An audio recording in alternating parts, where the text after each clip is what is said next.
Awesome. Good morning. Good morning, everyone. Great to see everybody here in Redmond. A bunch of familiar faces. For whom is this the first time at Microsoft Campus? Oh, wow. Awesome. Well, I absolutely would also encourage you to walk around a little bit. It's an amazing campus that Microsoft built here over the last I would say 40 years now. 40? Am I correct? Yeah, I think so. So it's still a significant center of development of our engineering is here locally in Redmond. So hey, as Harp introduced me, my name is Erwin Visser. I work for the GTM organization for GPS, and it's my honor this morning to really talk about more of the opportunity for you as partners with AI. Like, where is for you the opportunity to really build new services, solutions, and how can you apply that technology? So the first good news that I have for you is that you will not only have to listen to me, but I will be joined by three amazing colleagues, David, Craig, and Diana, who really are not just also going to show the technology. And like as Microsoft, we really believe in making things real. So yeah, we're excited that we will not just talk about it, but we will also start to see what these technologies means and how you can apply those. The other thing on this slide is that although I'm going to talk a lot about AI, one thing that's not AI was this picture. So 10 months ago, I did have the opportunity to summit Mount Everest. And yes, I was as crazy to bring a flag on partners to the summit. And I'm saying this because I got a few questions and a couple of you reached out to me. And so to ask me for sharing more of my story and my journey here. So we decided to do an extra session tomorrow at the end of the day where I'm not going to talk about technology, but I'm going to talk about my journey to the summit. So if you're interested, please join us for that one. So AI and Harp and Nina introduced it very elegantly already, is that this is going to be a huge transformation. Transformation not for personal transformation, but for businesses, for industries, for organizations, for government. It's a huge shift in how we apply technology in daily life of everybody that uses technology.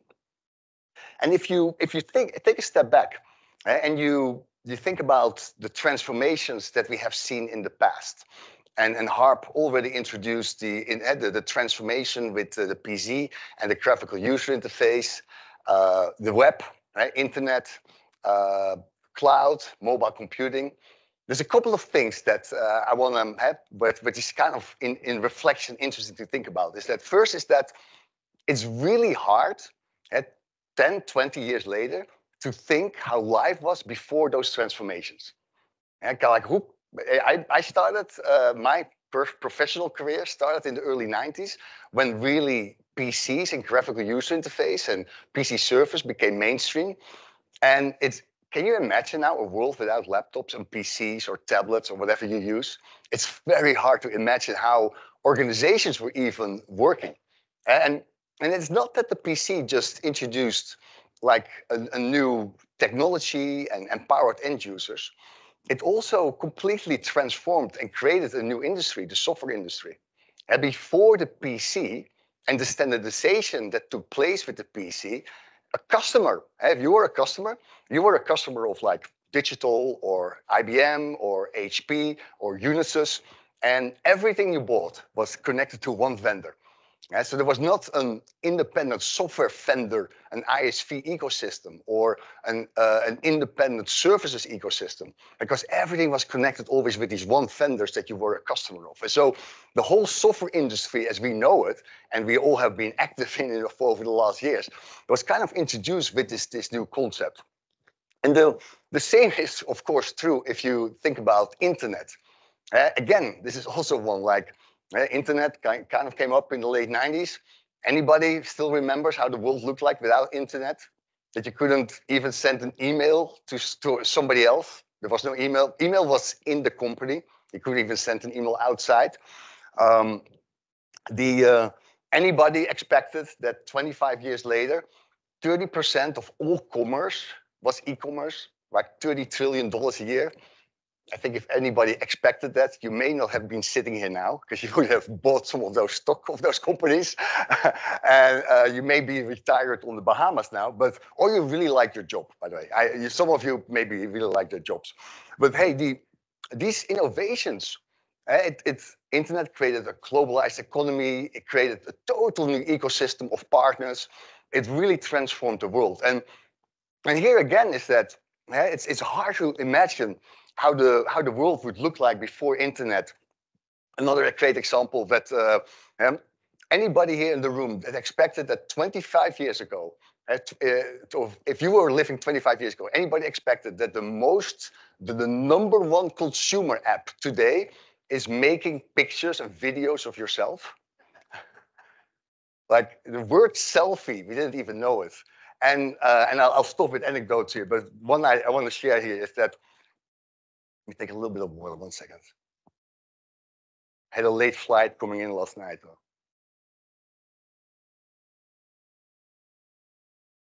So I had the pleasure to do a presentation, like a session to my daughter's college. She's 14, or college, high school. She's 14. And if you ask teenagers these days, like, when do you think the iPhone came out?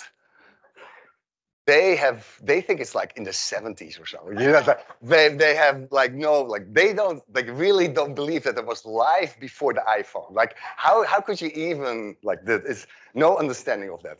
And so again, these transformations, they change so much about how we understand the world that it's very hard to go back. And another thing I want to quickly share, and then I'll move on, is that if you also go back to those changes, those transformations, interesting enough is that it was not always the IT, and often not the IT of your customers that drove it. It was the business users. And the people that started to buy PCs, the first people that introduced it were accountants, were finance organizations, were designers, and people that wanted to have that empowerment. Like my first job at Microsoft was, I was a pre-sales engineer in the Netherlands trying to sell PCs into large banks. Well, the IT organization did not like me. PCs were being bought and they hated them, but the IT organization was a blue bank IT organizations, and they thought PCs were evil at that moment. And so it was not IT. And then with internet, you know, who was the biggest spender of internet opportunities for the partner channel in the first years of internet and web? It was the marketing organizations, the sales and marketing teams. They saw the commercial opportunity with internet and they wanted to invest. And so these opportunities also, I'm going to talk about it a little bit more, they move kind of like IT from a cost center into a profit center and into a value center. And so the conversation changes because you're not trying to like optimize in a certain budget. There's a new budget. And there is opportunities to add business value within that budget that are totally outside the scope of the relationship maybe you had with that customer in the past. So a funny statistic here is that we did this is from a Canalys, is that 87% of organizations believe that AI will give them a competitive advantage. And mathematically, this cannot be correct, by the way. Not every 87% of the companies can be better than the rest. But it's kind of like shows that the drive and a lot of the research that we see now is that the interest from customers is coming from the business side around AI and how it really can drive new opportunities for them. And on this 87%, probably not all 87% are going to be better than the rest, but you don't want to be the 13% either here. So that's the other part here. So how is AI going to transform? And I'll talk more about this, but just as an introduction framework here. First of all, it's enriching employees' experiences.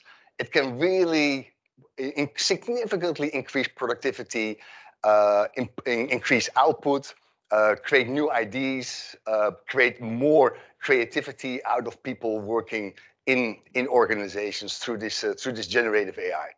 The second one is it reinvents customer engagement. And imagine a world where your customers, every connection they have with their customers is now going to be part of a larger ecosystem where they can create value out of that connection. Every email, every phone call, maybe when they go to the web, maybe they download the document, every sales call, everything is now becoming an additional data point that can be helpful for your customer sales organizations to really understand where high propensity opportunities are or where maybe the next logical opportunity can be. Reshape business processes, clearly using data, leveraging AI insight, and the opportunity to optimize business processes, change them, drive much more efficiency out of them. And last but not least, bend the curve on innovation. New ideas, new opportunities, maybe organizations that build new services or new products, leveraging AI in their business. So Harp already introduced this model, so I'm going to go pretty quickly on this. But it's just as a quick summary, is that if you think about Microsoft's strategy for AI, it's kind of like summarized on this slide. It's first of all is that we want to unlock productivity for people in different roles through this concept of Copilot. And when we talk about Copilot, it's kind of Copilot with a small c and then a capital C. The capital C are the products, and we're going to talk more about them in a second. But there is also the small c is more of a concept, and the concept is technology that supports and adds and helps people with that genuinity. And so it's Copilot, I really love the term, not just because I work for Microsoft, but I really love the term, is that it is like a technology that helps you, that makes you better, that supports you, that gives you insights, and that is continuously there to improve and help you and become more productive and smarter. Secondly, so think about Copilot, that's our package offering. Those are our SaaS offers that make it very easy for you as partners to leverage them for your customers in their organizations. Second is that's not where it stops. And we'll talk more about it here today in the next 2 days, but we're building technology that really makes it easier to customize Copilot to your customers' needs or to build custom AI models, custom AI applications for those customers or those industries that have maybe more advanced or specific needs. And so the model is an open model where you can take what we deliver as Microsoft as a SaaS and apply it, but you can also update it, customize it, or build new applications based on Azure to support customers' opportunity with AI. And again, as Harp already mentioned, we do this innovation with you as partners with trust and safeguards as our key pillars. AI is clearly, and we have all read a lot of stories online over the last years, I would say, AI, when you apply it, it has to be secure, it has to be trustworthy, we have to look at inclusiveness, we have to look at accessibility, and there are a lot of things here that we need to take care of, that AI can be applied in a positive, constructive, successful way for customers. So let's jump in. So Microsoft Copilot. So and probably most of you are now aware of Microsoft Copilot Microsoft Copilot for M365. And so I think everybody, Nina asked you already, I believe. So most of you are using it now or have downloaded or are learning about it. So that's one. And that is really our, where is it? Yeah, the Copilot for knowledge workers. But as I mentioned, Copilot is a concept, but also a series of technologies. So we're going to talk more about Copilot for sales, Copilot for software developers. We're not talking about it too much today, but there's in GitHub, Copilot is technology to really help developers generate code. We're not going to talk too much about it today, but there's a Copilot for data and AI pros data and IT pros that we are working on, connected to our Fabric technology, and security operations and customer service. So we're building Copilots for different roles in the organization. knowledge workers, but also specialist roles in your organization that you can apply in your own organization or in your customer's organization. And the payoffs are pretty spectacular. Even some of these technologies are not even available, general available, but we have some early data to show how customers have been using it. And it's kind of like amazing to see what the initial reaction is of customers when they really start leveraging this technology. And for knowledge workers, the first data points was that customers that use it, end users, business users, can complete their task 37% faster. I mentioned that software developers have 55% of the code can now be generated to code with Copilot for GitHub. We're at security. We'll talk more about it today also here in this session. But it really helps security specialists to identify, investigate, and also remediate security threats faster and more accurate. Data and IT pros, how they can really build workflows in significant less time, and so on and so on. So again, this is data that we're getting from customers using the product and analyzing the impact that those technologies have. So let's jump in, because you have seen a few slides now, and let's go closer to showing some technology. So let's first talk about knowledge workers. And I mentioned 37% quicker their task. I want to talk a little bit here about what we believe, and this is a statement for M365 Copilot, but also broader, what potentially the worldwide impact can be of those technologies. Think about the worldwide GDP is approximately 100 trillion. That's I think it's slightly above there, like 102 or so, but 100 trillion. So when analyst organizations are making these statements about the amount of productivity that these technologies can generate for knowledge workers, this is really significant opportunity.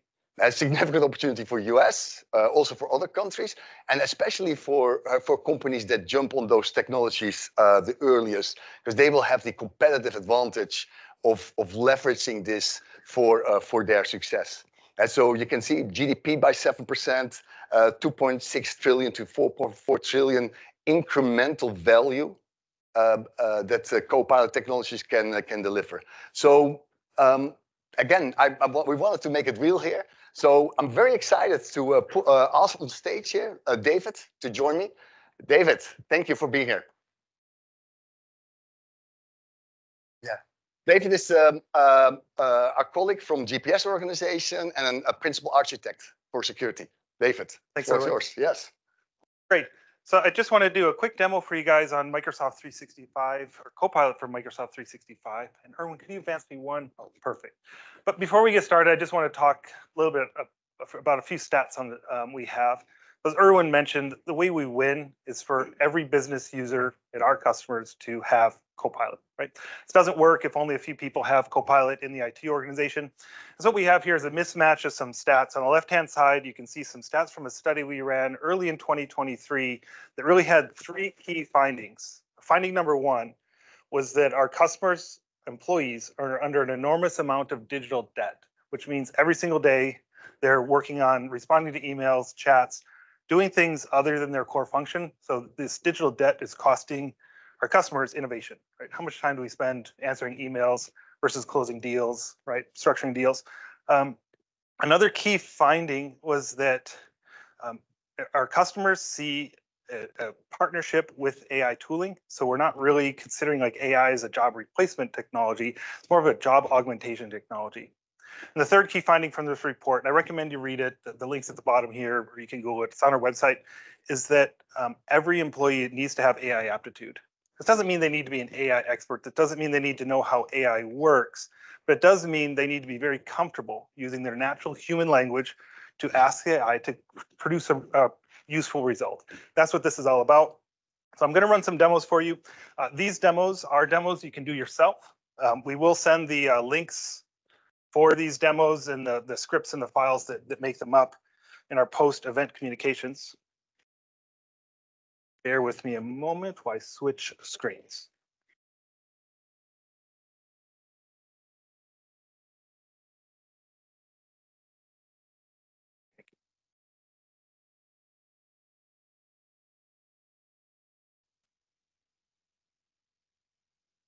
So today I prepared for you a few Copilot for Microsoft 365 demos that you can do yourself. And these highlight just the value of a Copilot for Microsoft 365 can do.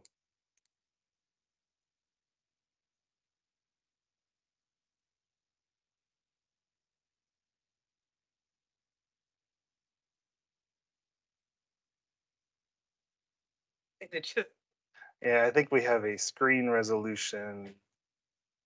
Okay, so here I'm using Windows 365 to keep this simple. This is Adele's desktop. Adele is our typical information worker at one of our customers. So let's get started. So Copilot for Microsoft 365 is going to appear in various forms throughout the Microsoft 365 tenant and in their apps. So here I'm in Teams. If I want to use Copilot, I can just ask it to do something for me. Notice there's some prompts here that I can click on to get help with, or I can just ask it for some help, such as summarize my email. I get a lot of email at Microsoft, probably over 1,000 emails a day, mostly because I subscribe to distribution lists that I'm interested in. I don't have time to respond to all of these, and I spend a significant amount of time just going through it. So I can ask Copilot to just summarize my email for me. One of the key things to note about Copilot is there's actually several different Copilots within Copilot for Microsoft 365. So they're essentially aligned to the same idea. We're going to help people get work done faster. We're going to help them get it done better. But the Copilot that I'm using in Teams is optimized for my experience in Teams. So you can see here's some of my prior chats, but it summarized my email for me, which I think is great. I can read through that and hopefully get a little bit faster or a little bit move on with my day a little bit better. Now, if I'm in Outlook and I have some emails I haven't gotten to yet, I don't have to read the entire thread from Lee. I can just ask Copilot to summarize it for me. And it's going to go through this email thread and the rest of my email box and try to produce the most useful result in a short summary. You can see here that it gives me a little background on what Lee is up to, what he's asking for. And if I click reply to Lee, Copilot will also, Copilot should, it's going to give me some draft ideas. So it's going to confirm the meeting we talked about. I can use any of these prompts. I can request a different platform such as Zoom. Hope I wouldn't do that. I can reschedule, or I can even go with a custom prompt here. I can say, I can ask, help me write a joke. If I do that, Copilot is going to do its very best to write a joke for us. We'll see what it comes up with here. But this enables us to be ourselves when using Copilot. We don't always have to use a machine response. It allows us to get a little bit more personal with our responses. So you can see here, by the way, do you know what e-bike and Lightning have in common? Both have a Thunderbolt. Right, so I can keep that. If I don't like it, I could ask it to regenerate the text. If I wanted to, I could get a little bit more serious. I could just tell Copilot, hey, just meeting, ask Lee to send a response or send a meeting invite, and it'll just do it for us. One of the tasks I struggle with the most is writing documents and getting started. So this is one of the areas where we can really get some help. I'm just here in a blank document, and I can simply ask Copilot, create a marketing plan for the whole e-bike. Bike. Let's just see what this does. Live demo, I have no idea what we're going to get here, but I'll talk about what's happening in the background. So Copilot's taking what I asked it for. It's going to send it through a pre-processing engine, which is going to ground request with information that it believes is most likely relevant. So first off, there's an index that's personal to me in Copilot called it's my semantic index. It's gonna it's a vector-based index. It has all the work I've done recently, files I've worked on, things I've read. It's going to use that as well as a semantic index for my organization, collect as much useful, relevant data as it thinks I want. It's going to ship that all off to the large language model and produce a relevant response for me. And it's going to go through one more set of post-processing just to make sure that everything I see, I'm entitled to see. It's not giving me any information I'm not supposed to see. So Copilot honors all of the security and compliance rules that are in your tenants. It doesn't change any of that. And you can see here, I've got a fairly decent executive summary. It's still generating. I'm just going to flip to one that I've already generated. Save us some time. So if we go to this, I've got a summary here that I may have worked on or the Copilot may have run. And you can also get very context sensitive or context relevant prompts. So for example, I just want to close this off. I could ask it to just write a conclusion that gives me the last three or that summarizes the 3 key points of this marketing plan. That's it. Or if I don't know what to write, I can click Inspire Me. And it should, in this case, the Copilot should realize this marketing plan does not have a conclusion. It'll just add one for me. And again, it's grounding my information with the semantic index, both for myself and the company. It's been the company index. And here we see it has a nice little conclusion. I can keep it, I can regenerate it, or I can refine it further by asking the Copilot in my natural language to help me out with this task. The last little piece I wanted to show, which I think is kind of cool, is Excel. We use Excel for a lot of things. I'm not an Excel expert. In the past, when I had to figure out formulas, I'm usually doing a bunch of web searches, reading a bunch of very inaccurate posts on how to make formulas in Excel or somebody's third-party software product that I'm not interested in. So if I wanted to ask Copilot to help me out here, I can just ask it to add a column for profit margin. Pretty simple. Oh, I can't type what add a column for profit margin. And if I do that, Copilot's going to take a look at the table that's in view. It's going to try to rationalize this data and understand it. It's also going to, again, do semantic index check to see if there's other information it should bring into this query. In this case, it shouldn't. It's just going to use the table at hand. And then it's going to do a couple extra things for me. Knowing that it's Excel, it'll actually give me a little bit of context-sensitive help about the formula. Here we go. Here in our response, right, it gave us still working here, but you can see that it's explaining what it did for me. I actually created the formula for me. It's going to explain this formula if I click here. Right. And if I just want to add this to my table, I can click Insert Column, and there it goes. Here's your profit margin. So these are just a few simple tasks that show how it just takes regular everyday tasks, makes them faster, easier for most employees. And with that, let's give it back to Erwin.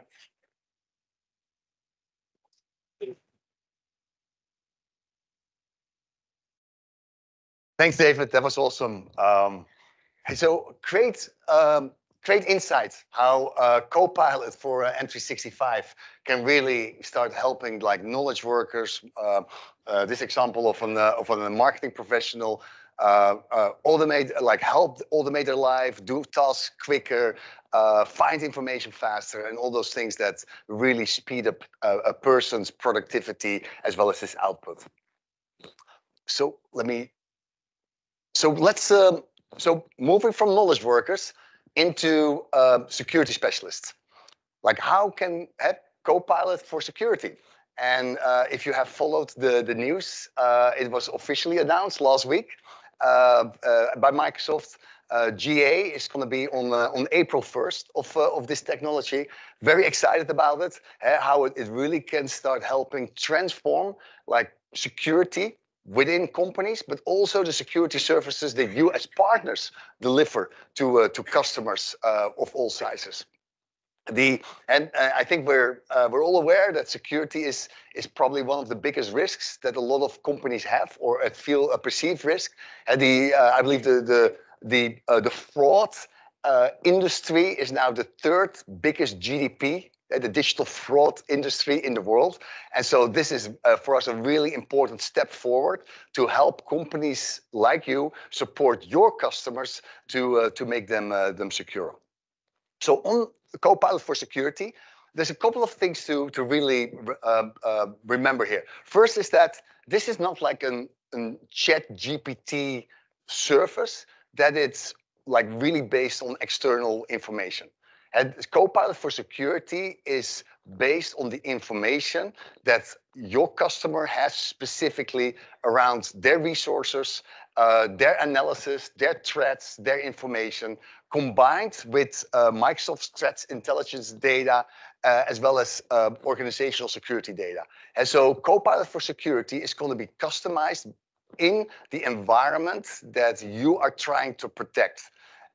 So the value of Copilot for Security is really around helping security engineers, security specialists, first of all, identify a threat earlier.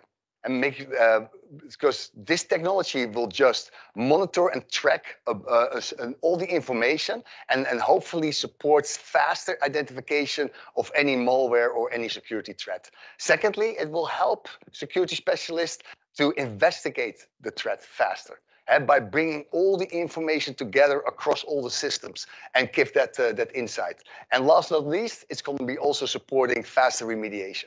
And so it's really a technology that helps a security specialist through the life cycle of a security threat, being more productive, but also being more effective.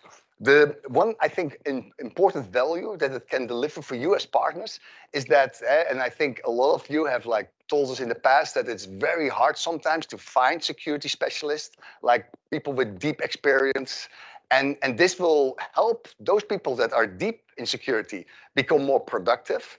But it also will help the ramp up of, say, people that are more new to this field to get faster productive and to ramp up faster in their role and grow their maturity as a security specialist. So we think this is also going to help you as partners to really faster build out your security competences in your organization. So a couple of statements here around the time that is saved by customers that have been using this technology in early preview over the last months. How much of the information is, how much time it saves by leveraging this technology. So we're very excited about it, and especially also that it's going to be now in market on April 1st. So anybody interested to see it? Yeah. So we're not going to do it now.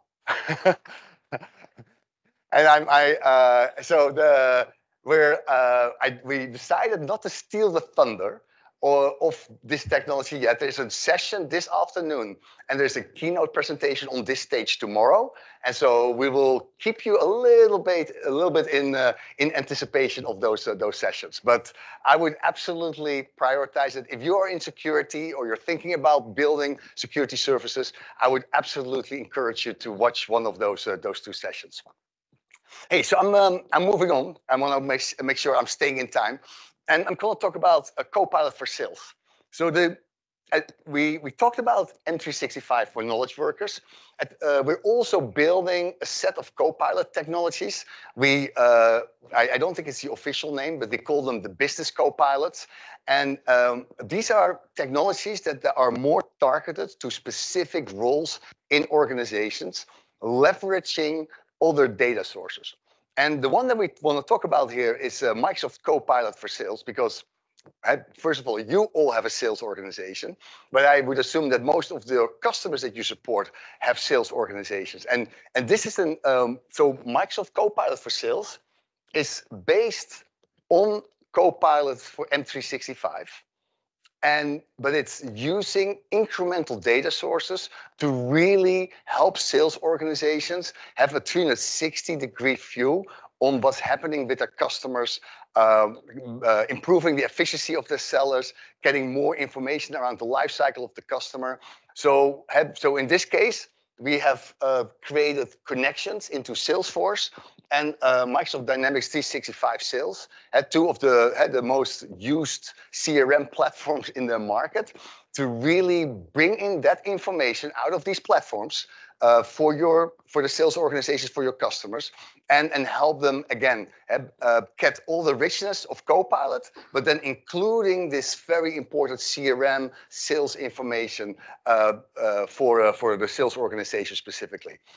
So I'm very happy to introduce Craig on stage here.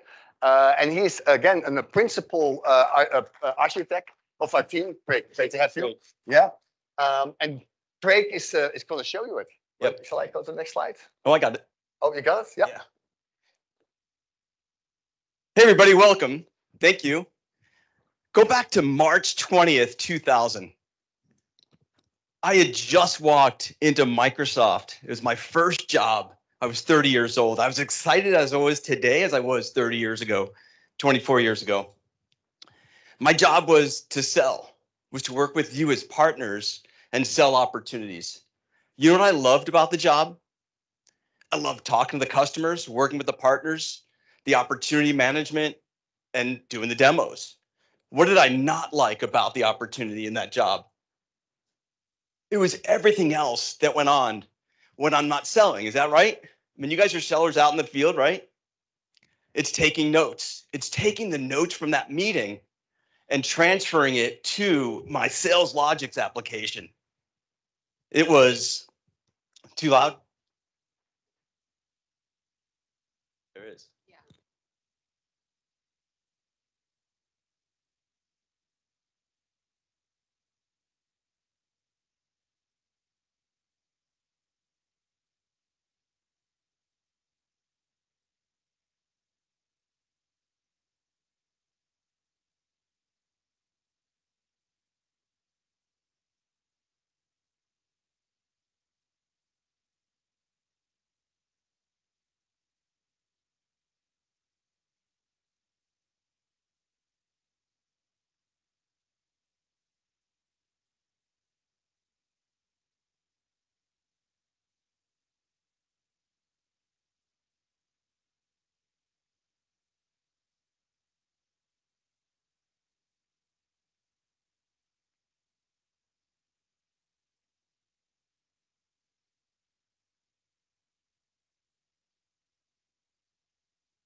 seller, it doesn't matter, depending on what application is on the forefront. Join the meeting, hit join now. Now you can see what I do need to do here. Oh, I'm fine. The thing I need to do is I need to add.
Greg, love the excitement and the passion here, Greg.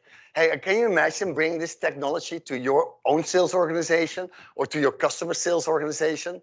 It's pretty awesome to see that.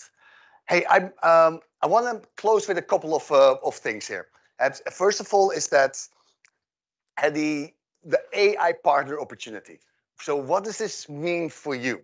And I know you partners in the room, you're doing different things, but we kind of bucket it in like 4 here. First is that have business transformation with Copilot, like delivering the SaaS solutions, Copilot solutions to your customers and help them to drive the success and the business value out of it. And this is not just the Copilot technology, it's also getting your customers ready for AI and through potentially moving their data assets into the cloud, making sure there's data compliancy, make sure security is in place. And so this is broader than just deploying Copilot. Then customized Copilot. And there will be situations where your customers want to do things that are not in the standard product. Great opportunity for you to bring incremental value to your customers and through customizing Copilot for other data sources or maybe some other models. You can take it one step further. Build custom AI solutions with Copilot.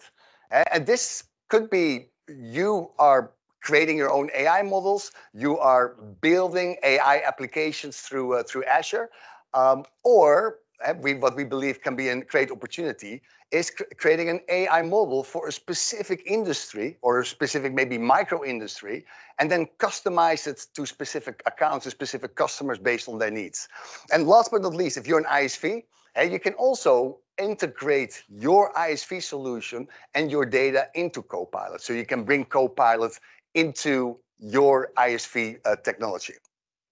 So we haven't talked too much about Azure this morning, and we will not let you go without talking about it. Clearly, that is our hero platform that not just runs all the AI and Copilot technology itself, but also is a great opportunity for you as partners to build custom or customized AI solutions through all the rich services that we deliver with Azure.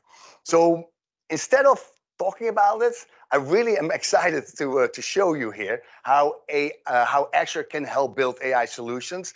And I'm going to ask Diana to come on stage, Diana Phillips, another principal architect out of the GPS organization, to show you, Diana, great to have you here. Thank you. Yeah, to show you Azure AI Studio. Yes, so before I get started, I just want to explain for anyone that hasn't seen Azure AI Studio, this is really the product that's bringing all of the pieces of AI together. So everything that you previously had kind of disconnected with cognitive service or applied AI, I'll get out of your way here. Everything comes together in this studio. So you're able to do things like document intelligence or your AI search. It's the full life cycle of your development process. And then it also has a lot of these playgrounds within it that allow you to really see what's possible. You can view the code and you can learn more on your own, implement your own solutions, and build additional capabilities as you develop the product and even after you go to market. So you can refine it. Okay, so let's go over here and take a quick look. Oh, it sounds much better over here. I'm going to just attach my computer here.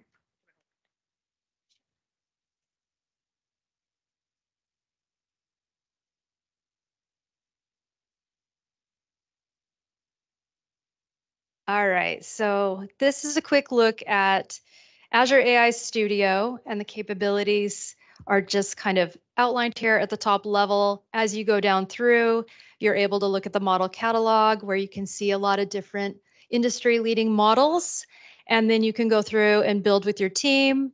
There are capabilities for prompt flow and fine-tuning that allow you to incorporate your own data. But what I'm going to focus on today is actually the playground environment. So let's come over here. This is the OpenAI Studio that's specific to OpenAI capabilities, and we have several playgrounds within here. We're going to look at 3 of them today, and I'm going to just take a quick look at the chat playground, the completions playground, and the Dolly playground. So to set the stage, we are looking at a company. Let me get to the script here. Okay, so we're looking at a company that is the Contoso Consumer Healthcare Products Company. So they're going to go through, and the first thing they want to do is try to develop some new products in their specific space. So let me copy these prompts so I don't have to copy everything in for you or type everything. Okay, so if I go over here into the chat playground, And let me make this a little smaller so that you can actually see more of the content on the screen. Okay, so when you're in the chat playground, you will see, first of all, several different examples in here that can get you going very quickly. And so those are things I recommend you just kind of play around with and take a look at what's available. I'm going to leave it as the default. And then down below, you can create a system message that basically sets the context for the chat bot, so it understands what its purpose is and what you're trying to do. So let me go back over here and copy the prompt. And so what we're going to try to do is come up with some new products that this Contoso company might be able to develop. So I'm just going to ask this chatbot to suggest 6 new consumer healthcare products. And it's going to go out and using generative AI, it's going to give some examples here. And every time you run it, you'll get different examples. But you can see here some of the ideas that it has. And so a company that's trying to develop some new products might find this very useful for brainstorming. And so this is actually a conversation that you could continue, but because we're short of time, I'm not going to continue this, but you can drill down into a specific one. You could fine tune with whatever specific company information you might have. So I'm just going to take one of these. Let's see.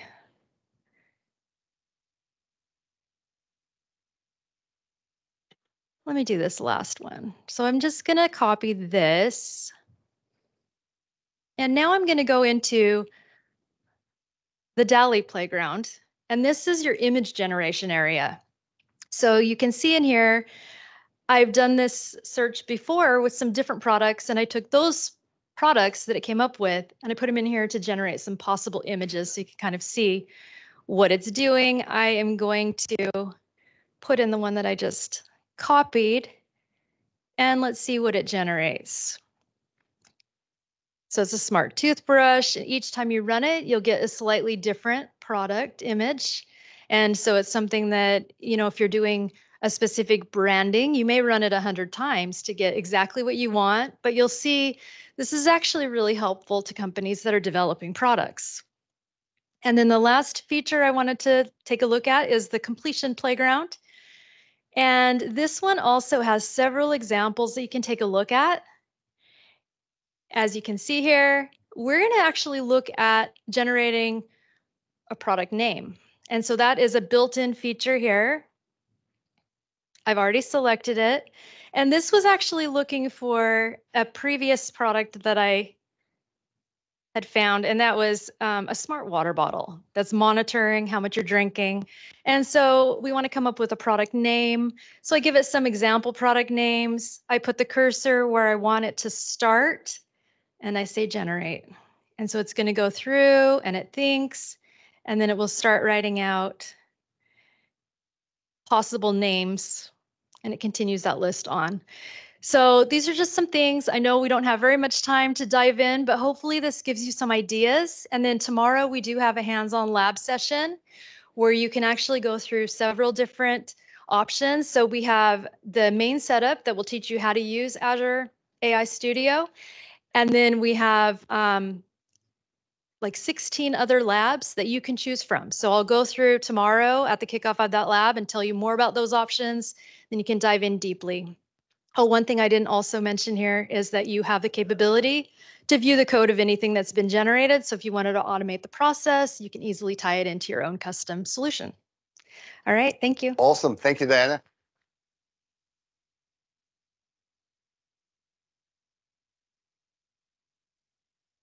So, hey, a great example how this technology can help as a partner, that it can help you not just delivering solutions based on Copilot, but also extend your services into building AI applications or customized AI models in the tools that we deliver based on Azure. So I'm gonna close this. Sorry, what is this? I need to go one back. Yeah. So if you think about AI, just in closing of this session, it's not just the technology. to successfully implement AI and become an AI partner or implement AI at your customer, and there are a number of elements that you need to take into account, like the business strategy, technology, AI strategy and experience, culture, governance. So there's a white paper. You're getting the slides, and that I just put the URL here, that I would really recommend you to read as kind of like a framework for AI success at your customers. What I like to close with in this session is to think through, like, what does it mean for partners? Because when we talk about AI, we know, hey, it's going to transform industries, it's going to transform customers, but we also know that it's going to transform Microsoft and it's going to transform you as partners too. And so, although we're not 100% sure how the world will look like in 10 years or 15 years, there's a couple of things that we believe are really going to be important for you as a partner to be successful in this new world of AI. And the first one is that if you not have those competencies today, we believe it's important for you to build relationships and start selling business value into business leaders at your customers. As we saw with all the transformations, it's not always the IT organization that is the organization that wants to invest and gets the highest business value.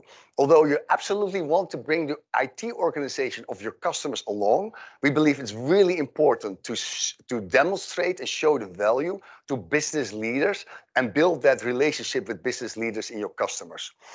Second one here is that if you want to become the AI partner of record for your customers, it may not be enough if you stay in a very specific lane. If you are a security partner and you only want to do security, or if you are a modern work partner and only want to do AI for knowledge workers, that may be a constraint for you in the future if you want to become the AI partner. Because if you talk to a sales manager or a sales leader of your customer, they want to talk to you about how can you make my sales force more effective and more efficient. And so having a more all-up AI business value that you can deliver, you may need to start moving into different solution areas in Microsoft speak. And last, it's that we think it's going to be super important for partners to start building industry knowledge and start differentiating yourself with industry knowledge into the future. It will be really hard for one of your salespeople, or maybe yourself, to have a business value AI conversation in the morning with a small hospital and then meet a lawyer office in the afternoon and be really relevant for both organizations. Because there is very specific, like different compliancy, different needs, different characteristics of those businesses. So again, think about, like, is this an opportunity, if you don't have that, for you to start start targeting specific industries with specific underlying business logic.